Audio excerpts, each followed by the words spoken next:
Hi, welcome to VMAX Motors, where today I'm going to be showing you my BMW 523i Touring.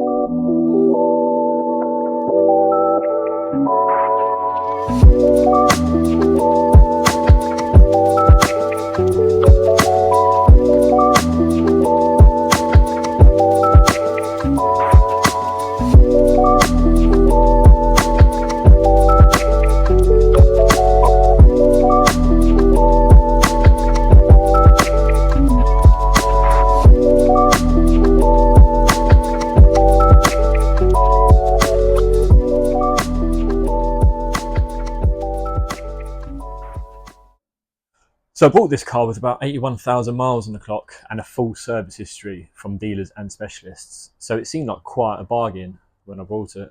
Unfortunately, as it turns out, it wasn't in quite the condition that I expected it to be in. So it's become a bit of a bigger project than I anticipated, and until recently it's been quite low on my list of projects. So let me take you around the car. I'll show you the condition of it, I'll show you what I think is wrong with it, and I'll see if we can get this car back on the road. So, starting from the outside, the bodywork looks quite straight. There's no corrosion, there's no real dings or damage to the doors, to any of the panels. The paint isn't great, so you probably can't see on here because it's so dusty, but you can certainly see up here on the roof where the paint is quite faded, so that's going to need a polish. Might need a paint. I'm hoping to avoid doing as much painting as possible, but may be necessary. Obviously you can see this as well, of course. So the windscreen sill is looking quite perished. There's even missing obviously at some points. So that's something that's going to need to be addressed. These wheels, so these are genuine MV2 wheels, which the car likely came with. Someone has curbed them quite awfully, to be honest, and they've painted them a dull matte grey. Oh, don't know why, probably hiding some issues, to be honest. So I'm going to have to address those wheels. That's more of a cosmetic issue. And the back is looking quite good. You've got some damage here, some little scrapes, a little bit there. Nothing too awful. It looks a bit tatty, but we'll see how we get on. We may be able to fix some of that. And again, no signs of corrosion. The car is absolutely filthy, as it has been sitting for a few months. Again, no corrosion here. Scrape there on the bumper. It looks like it's got a piece of trim missing here and here, but other than that, it's not too bad. Again, a few scrapes and a bit of damage there, but maybe we can fix that. So moving inside, it's not too bad really. It looks okay. Bit of wear to the gear knob, but I have plans for that anyway. Seats, they look okay. They're not full leather, which is a bit disappointing, but okay. The back again is just not a whole lot to really talk about really. It's quite standard. Got a box of parts there in the back, which we'll go through at some point. If someone has had access to the fuse box, I'm not sure why, but it does raise some alarm bells. Why was someone in there? I'm not quite sure. So before the battery went dead, one of the issues it did have was the fact that using the iDrive system is quite an early version of the iDrive system that this has. You can't check the oil level, and it does have a manual dipstick. So oil level is quite an important thing to check, and it don't work. So I'm hoping it might just be an oil level sensor.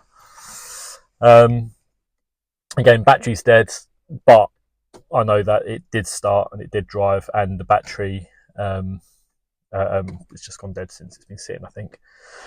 One thing it did have was that the key fob, it didn't work. So I changed the battery, it still didn't work, although it did start the car. So it suggests to me that it's no immobiliser issue and nothing like that, but something to do with the antenna for the remote central locking. So I'm hoping to get into that at some point and try and get the remote central locking working again. So moving into the engine, we've got a 2.5 litre N52 petrol in this. 80,000 miles. It's got full service history. It would appear on paper that it's been looked after, although in all honesty I don't think it really has. It's looking a bit tatty. It's got some sound deadening in there. It's just hanging off. You've got the scuttle panel, so it's sort of loose over here. It's got the wrong fixing. Over the other side it's actually broken. You've got some clips here as well, but the centres seem to be missing for some unknown reason. It has got a cover for the engine. I've just taken it off. One of the other issues I've found is the connectors for the coil plug and connectors. They're not great really. They're split. I mean, over here on this one, I don't know if you can see that, but someone's tried to solder the wires back together. So we need new connectors and new pins. I think gonna have to repin that connector, and it's actually on about 3 of them. Similar sort of issue. I've also noticed on this one here, and actually again on 1 or 2 of them, they've shaved a piece of the coil itself off. I guess therefore wrong car, and they've done that to try to make them fit, so not ideal. And on top of that, we've got the wrong cam cover bolts here. So this has an aluminium head, so what is quite common is for the threads to strip when you're removing or doing up the cam cover. So I'm guessing that's happened. They've helicoiled it, and so they put some steel bolts in. These are the magnesium stretch bolts which should be there, but yeah, there's a couple steel ones that are there. I mean, even here you've got something a bit different there. You've got a 10mm something. So someone's obviously been in there, and that leads me to the next point. So what has happened is that since I've bought this, it's actually become a non-start. So I've plugged in my diagnostic tool and I'm getting a Valvetronic out of range fault. I'll stick that on the screen now. So essentially the valves are controlled by the eccentric shaft, which has the eccentric shaft sensor here. This is the connector. The sensor is inside and it's behind the timing chain. We've got the Valvetronic motor, which turns the eccentric shaft, which opens and closes the valves, and that's about all there is to it really. And there's an issue with it being out of range, so it could be a sensor. The motor did seem to work when I actuated it, so I suspect the motor is working, but there's something else going on. So there you have it. That's my BMW 5 Series Touring. So when I started this video, I thought it might be somewhat interesting to document the car, the issues. I didn't realise the non-start issue wouldn't have been a quick fix. It was fine when I picked the car up. There was no issue. I parked up in my house and all of a sudden it doesn't start. So I think what we're going to do is try and diagnose the non-start issue. The first thing I think we need to do is check the motor, sensor, shaft. There's not much more to it. So I think take the cam cover off, just check there's nothing obvious going on, and take it from there really. So the first thing we're going to do is take the scuttle panels off, remove the coils, disconnect the harness guide here, and then the injector rail, but the connectors for the injectors. So I don't need to disconnect the injectors themselves, but the connectors, which is here, disconnect them from the rail, and that should be okay. Should then be able to take out the bolts, and that should be the job done.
So to remove the Valvetronic motor, I'm going to need to wind it back to release the pressure from the eccentric shaft, which is likely under the pressure from the valve springs.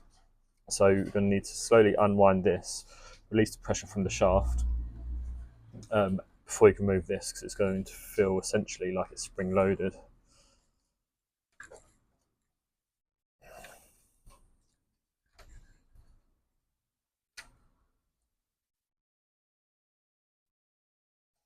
This is done using a 4mm Allen key into the back, and you should feel once the tension is off on the motor.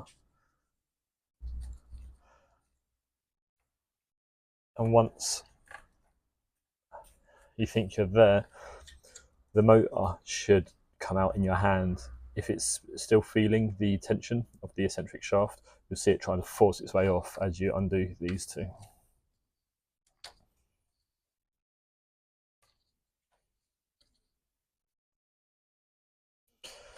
You can, with a torch and a bit of luck, you can see the eccentric shaft winding off as you release this motor. And you can see it slowly start to turn, and once it stops turning, that will tell you. So, don't know how clear it is, but this is the eccentric shaft here, going straight through. So as you're unwinding the motor, that should turn. And as you see it stop turning, that's when you can assume the motor is no longer connected. So you can see here, I am turning the motor. I'm unwinding it, trying to get it to disconnect from the shaft. And then as we're here looking at the eccentric shaft, you should see that turning in one direction or the other. But as it happens, it looks like that shaft isn't spinning at all, right? But you can see that I am turning it. Regardless of what way you're turning it, it should be turning clockwise or anti-clockwise. But I believe if you're turning anti-clockwise on the motor here, that should be the right direction to release the eccentric shaft. What's interesting is that because the shaft ain't moving, the only way that wouldn't move is if it's not connected to the motor. Why that's not connected to the motor, I don't know. It should have some stops within the cylinder head to stop it unwinding past its min or max range, which is also interesting because that's default we've got. So it's not connected to the motor.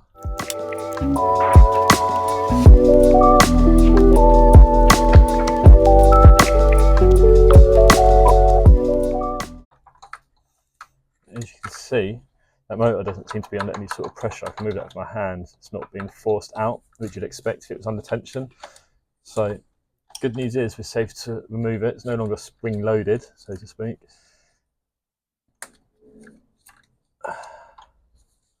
Which is what you want when you're removing it, but at the same time, the shaft clearly wasn't moving.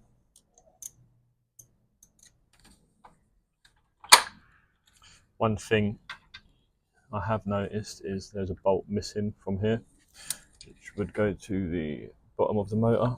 So seems like this has been out before.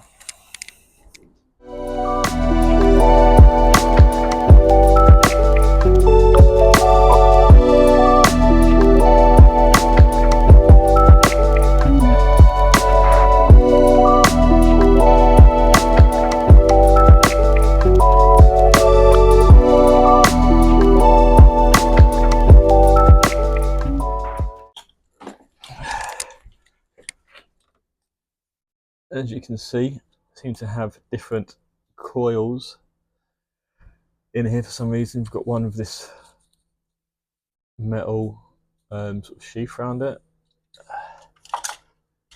We have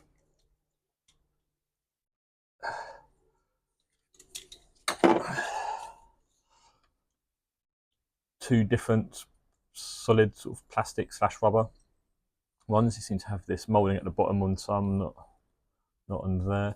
Again, don't know if that's visible, but you can see that's sort of been cut out. So that's obviously from another car, and they've decided to use it for this, and they've made it fit into the coil connectors. So I think we're going to have to address them, replace them with some new coils as well. There's a little gasket here for the eccentric shaft motor, which we've just removed, so we'll just pop that out. Want to try and be really careful with this. You don't want to damage the gasket, because we will presumably be using this again once we put it back together, once we fix this issue. So just pop that out, being careful not to damage it. I say that using a flat blade. Just be careful there. Next, you probably want to remove this strut brace, because that will likely get in the way here, pulling it apart. So you've got the eccentric shaft, which sits quite high, and also this mounting point for the eccentric shaft motor. So we're going to have to get this cam cover high enough, the bottom of it high enough to get over here, which means that is definitely going to have to come off.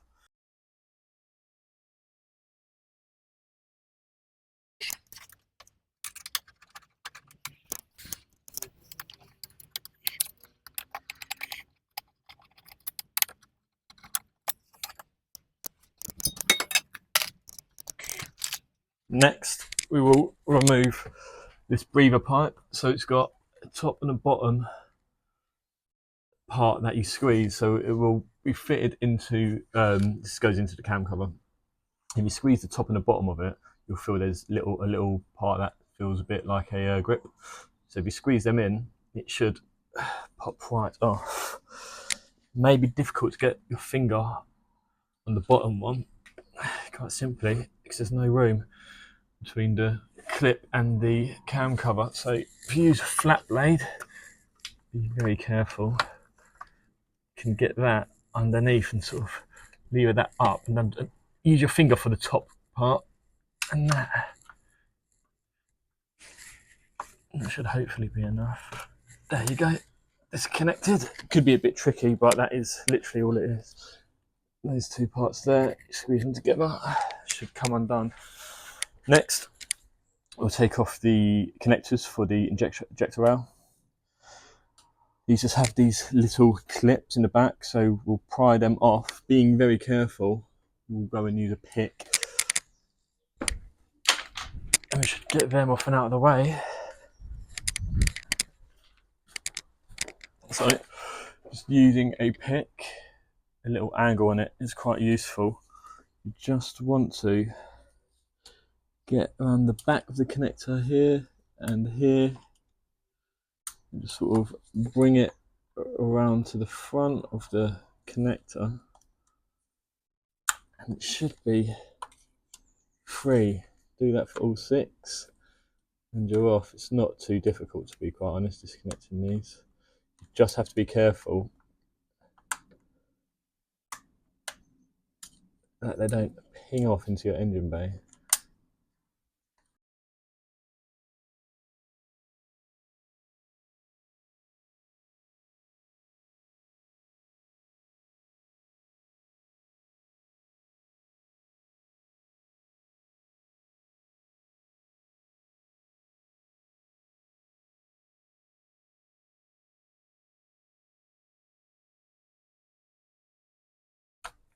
So what I'm doing is I'm fitting them back where they're meant to sit on these connectors, so they don't go missing. So when you put them back together, it is just a case of just pushing this this harness guide on and putting the injectors, the connectors for the injector. So fit these clips back on, so 1, they don't go missing. 2, this one has got a bit bent, so I'll take it off, and I'll take it off to show you.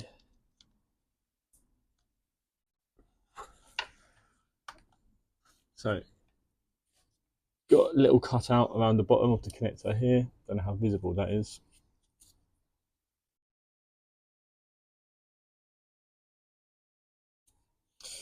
Just here.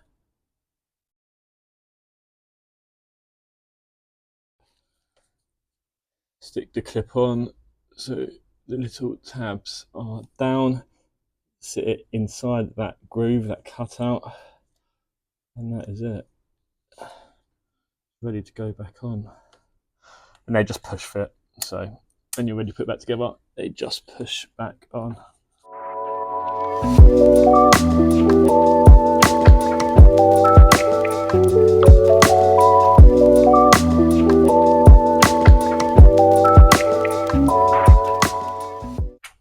The socket is what they call an E10, I think.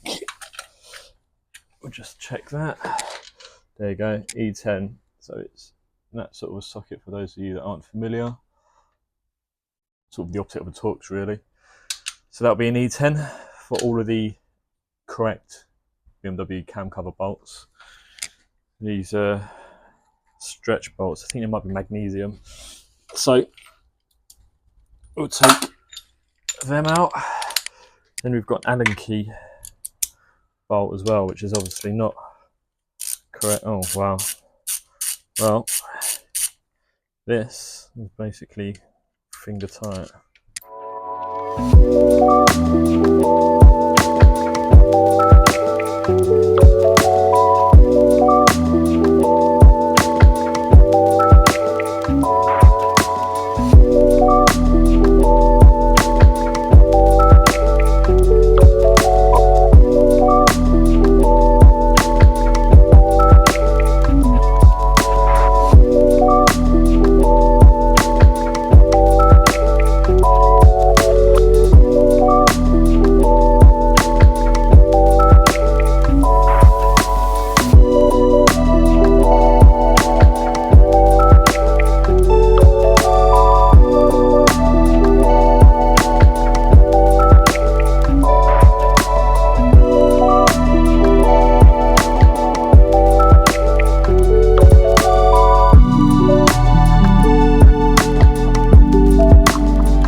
So for some reason it's got one of these, got a nut and a 10mm bolt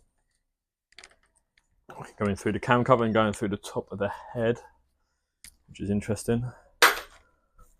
Pretty sure that's not factory spec. Yeah, there's three 10mm right in the middle.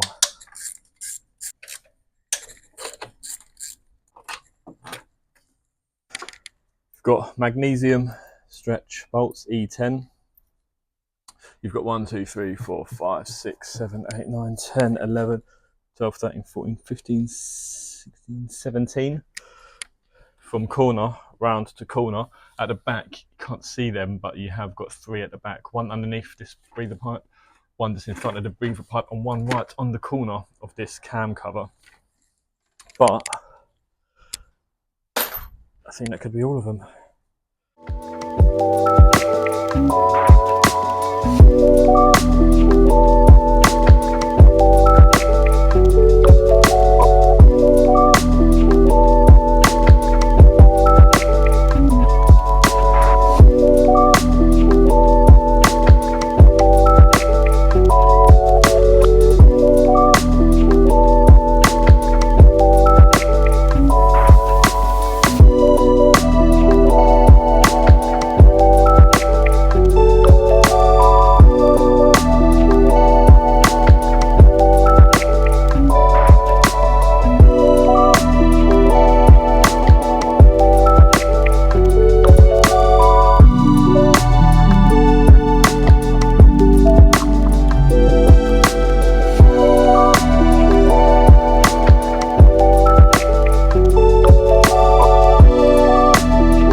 Okay, something of interest.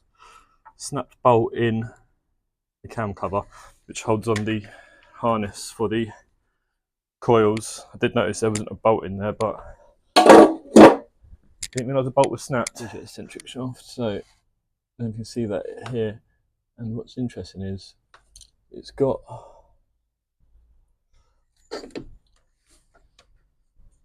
so you can see here it's got this sort of half geared part on the shaft. This is the shaft here, it's half geared part, and for reference the motor would bolt into here. So with the motor bolted in here, you can see the shaft there. It seems to be about 180 degrees out, which is really interesting. That gear should nicely fit into the motor shaft there, and that shaft will spin in and out, and it will adjust the valves opening and closing to essentially make the car perform better. So I'm not sure why that gear is 180 degrees out. That's really strange. So you've got the motor, you've got the shaft. Here, you have the eccentric shaft sensor. So it's fitted just here behind the timing chain. 310mm. There's another one down there. You sort of get it from inside here. Quite common for these. That's looking not old at all, to be quite honest. Yeah, it doesn't look like there's any oil in the connector. It's dry. Positive. What is interesting as well, I just noticed you've got some paint marks here. I wonder if they've been done before. One of the chain's been done before. On 80,000 miles, it seems a bit. I wouldn't expect a chain to be done on anything at 80,000 miles, to be quite honest. Okay, what else we got here? Looks like you've got some chain guide here. That looks broken to me. Maybe it's worth doing a chain on this, but all of a sudden this is becoming more and more of a nightmare job. The more I look at things, the more problems I find. It's quite certainly the most unloved E61 in the world, possibly. I mean, next thing we want to do is, one, get a torch, and two, understand why that shaft, the eccentric shaft, spun all the way around. So on the shaft, you can see from the top, so we've got the eccentric shaft, so we can see here, this is a stop. So that will spin around and stop it going past its max or min, I'm not sure what end that is. And then you've got the same here. There you go, so you've got, so there you've got your stop on the shaft and the stop on the head. So can I show you it from this angle? There you go, it's a better angle. Shaft, head, the stop on the shaft. And if you look right down here, I would say that's a damaged head. I'd say that stop has been broken off for some reason. Oh dear. Can we get a good angle of that? Oh dear, oh dear, oh dear. Okay.